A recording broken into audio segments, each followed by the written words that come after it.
ભગવાનના સંતનો જેને વિશ્વાસ હોય તેને ભગવાન કષ્ટ પડવા દેતા નથી. જે સમજણ તેવો મોક્ષ થાય છે. તમારા ઉપર આધાર છે. તમે કઈ રીતે સત્સંગ કરો એના ઉપર આધાર છે.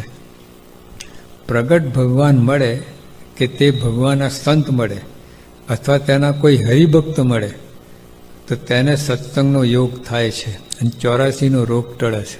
લો એ વાત કહી. ભગવાન મળે, સંત મળે અથવા હરિભક્ત એ મળે તો મારે કંઈક 84નો રોગ ટળે છે.